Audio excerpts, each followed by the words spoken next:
Mr. Waltz, I'm just going to go pick up with where Senator Merkley left off. You mentioned that Germany has triggered the snapback sanctions.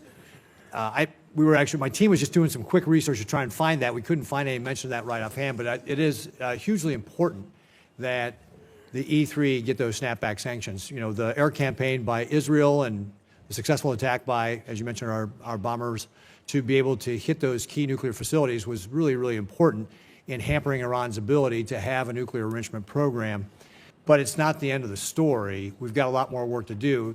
Iran is still out of compliance with their obligations under the JCPOA, and they are not allowing the EA inspectors to be able to get into those facilities, so they're in violation. It's absolutely critical that the E3 do those snapback functions. Will you commit to working with them to push them to get that snapback in place? And as you mentioned, that deadline of October 18th, because of the cure period you were also mentioning, it's really more like September where they really have to get this done. But as UN Ambassador, if you're confirmed, will you push them to get this done? Today, we're diving into one of the most intense and important Senate hearings you've probably never heard about.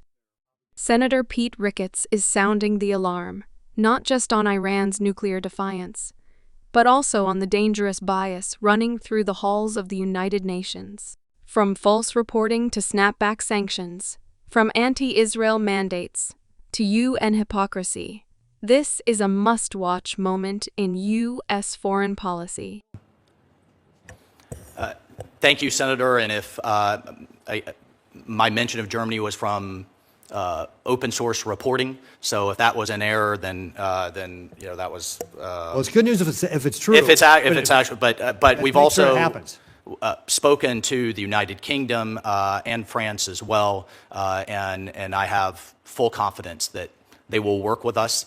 We've had these conversations literally through the transition and over the last 6 months. The second executive order the president signed was to reinstitute maximum pressure on Iran, but you raise a fantastic point in that we need to get those inspectors back in there with the IAEA, and it is obviously notable that the June report from the IAEA was the first censure of Iran for its non-compliance in quite a long time. And one of the things Iran always says is they want this program for peaceful means, yet there's no reason they need to have an enrichment program to have a civilian nuclear program. 23 other nations are doing it without having enrichment facilities.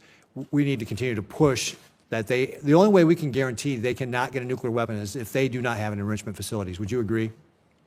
I would, as both the president and the secretary have said, Senator, and I think the most amazing aspect of this episode was that the president truly sought diplomacy first.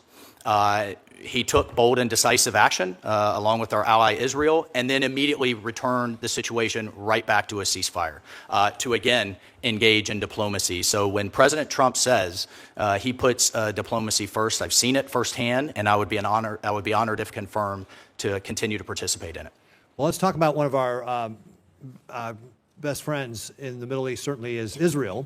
And you mentioned in your opening remarks the anti-Semitism that is just rampant in the United Nations. And I think you gave the stat that there were more resolutions targeting Israel than all other nations combined by double. And it's just stunning what the United Nations has done.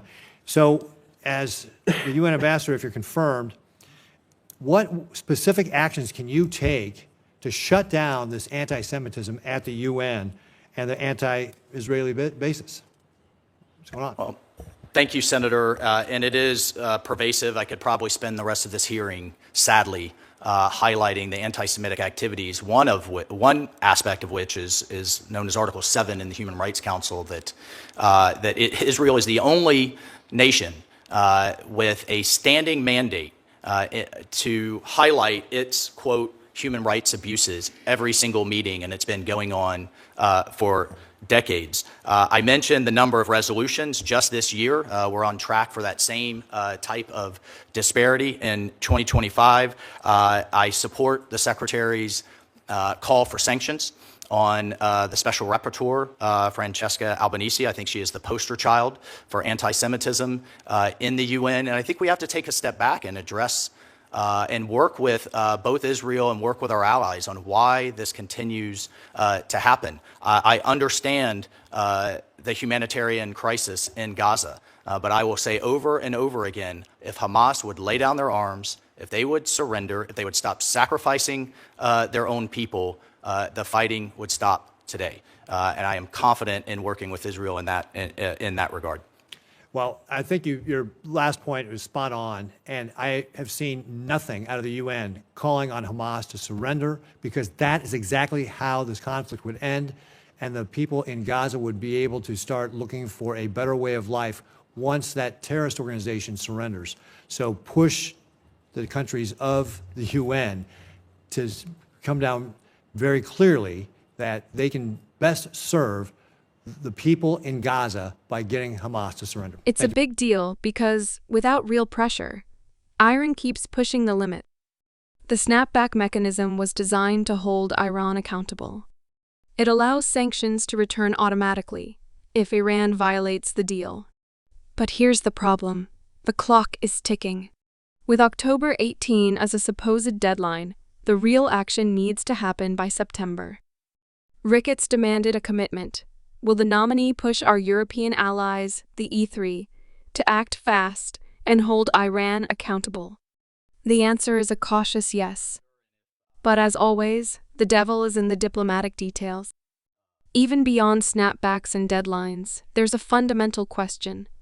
Does Iran even need nuclear enrichment for civilian energy? The nominee pointed out that 23 other nations operate peaceful nuclear programs without enrichment. So why does Iran insist on keeping this risky capability? Senator Ricketts was clear. The only way to ensure Iran never gets a nuclear weapon is to eliminate enrichment altogether. Now, let's talk about Israel and the United Nations. And this part will stun you. The UN has passed more resolutions against Israel than all other countries combined. That's not oversight, that's obsession.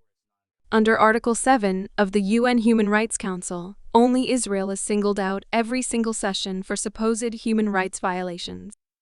The nominee even singled out Francesca Albani, the UN Special Rapporteur, calling her the poster child of antisemitism at the UN. This bias doesn't just hurt Israel, it undermines the entire credibility of the United Nations. If you're getting value from this breakdown, make sure to hit that subscribe button and stay updated on the moments that matter in global politics. And finally, Gaza. Ricketts ended with a sharp point. If Hamas surrendered, the war would stop today. He called out the UN for failing to call on Hamas to lay down arms, and for ignoring the real solution that could bring peace to the region. The people of Gaza are suffering, yes, but they're also being used as human shields by a terrorist regime. The UN should stop enabling it. This hearing revealed just how much is at stake, not just in Iran or Israel, but in the credibility of global institutions. Senator Ricketts' questions cut through the fog and got real answers on diplomacy, accountability, and justice. If you want more breakdowns like this, the ones that don't make mainstream headlines, subscribe now and drop a comment with your thoughts.